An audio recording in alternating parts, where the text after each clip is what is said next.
Hey leaders, thanks for tuning in again. I hope you're having a great week, and I hope you know how much I appreciate everything you do in ministry here together with our students, with our team of leaders. I couldn't do it without you. We are crazy busy rocking through some construction with our youth room. We're getting a great environment and a great new place in the next coming months. We've got an amazing summer planned with our students. We've got amazing confirmation classes happening right now.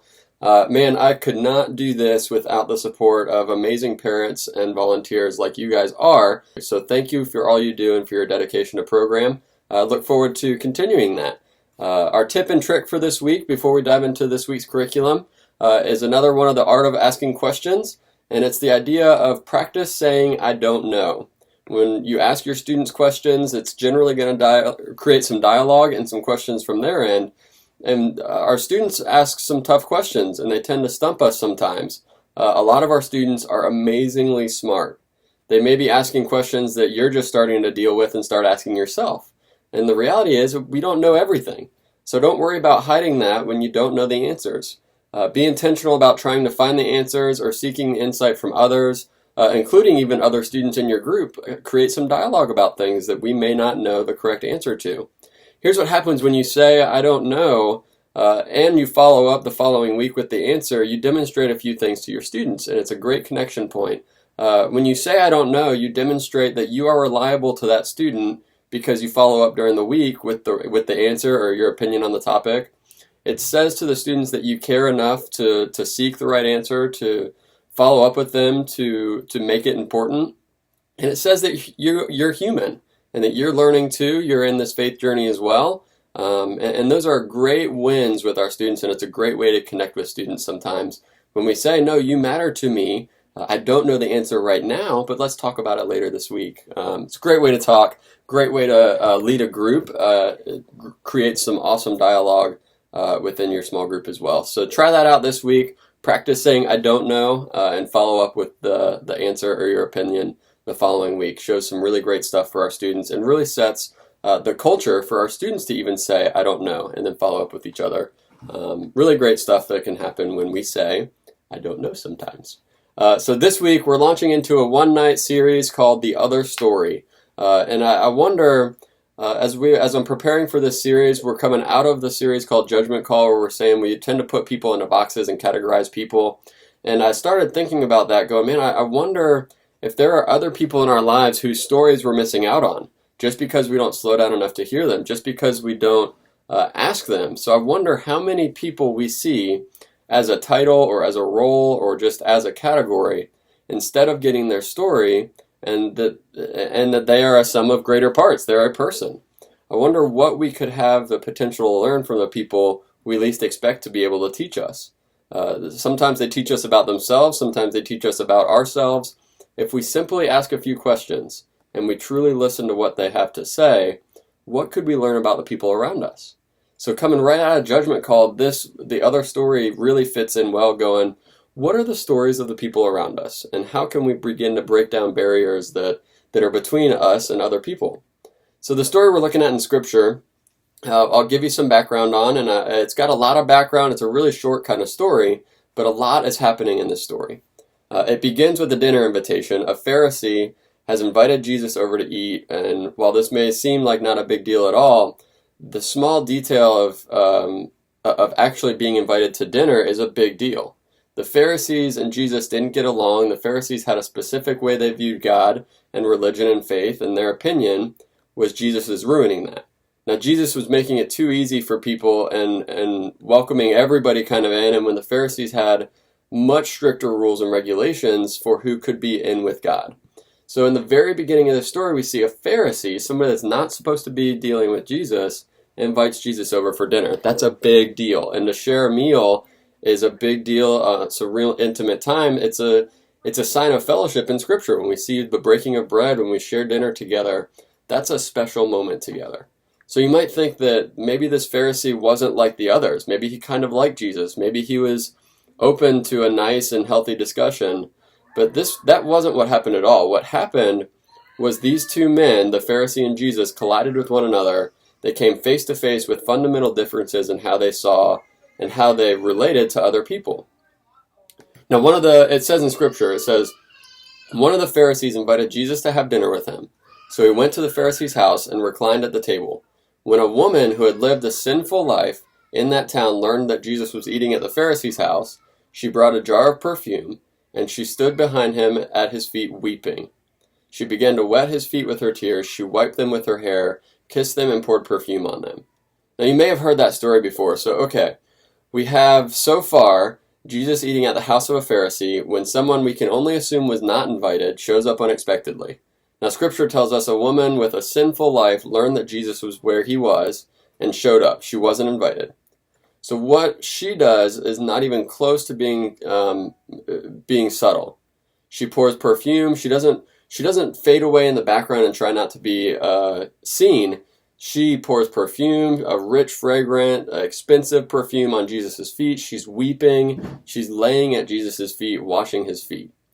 Now, the only word that I can think of comes to mind is awkward. You're at this dinner party, and you can't really pretend like you don't notice this woman who didn't show, or who wasn't invited. You can't pretend that everything's normal and ask someone to pass around the biscuits. Everything must have stopped in that moment. And what we read next is that what we read next isn't what somebody says. What we read next is what the Pharisee is thinking. In other words, there was a silence in the room that overtook the entire scene as this all unfolded. But what the Pharisee was thinking to himself, according to Luke, was this. It said, when the Pharisee who had invited Jesus saw this, he said to himself, if this man were a prophet, he would know who is touching him and what kind of woman she is, that she is a sinner. So Jesus answered him, he said, Simon, I have something to tell you. Tell me, teacher, he said. Two men owed money to a certain moneylender. One owed him 500 denarii and the other 50. Neither of them had the money to pay it back, so he canceled the debts of both. Now which of them will love him more? Simon replied, I suppose the one who had a bigger debt canceled. And Jesus says, you have judged correctly.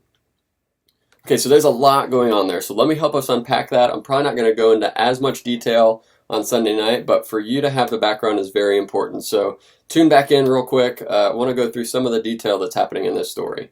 So after this embarrassing display of affection and emotion and worship, the host of the dinner, who we are told is left thinking that Jesus isn't who he says he really is. If he's a prophet, if he is sent from God, then he should have known how messed up this woman's life is. He would not let her touch him. He would make her leave. He would not be disgraced by her forwardness and attention.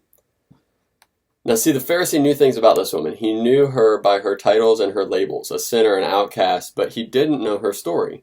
Because if he knew her story, he wouldn't simply see her as these labels. He would see her as a human. He would see her as someone who needed to be close to Jesus, not someone who would humiliate Jesus by simply touching him. So, isn't it ironic then that Jesus, reading the Pharisees' thoughts, responded the way that he did?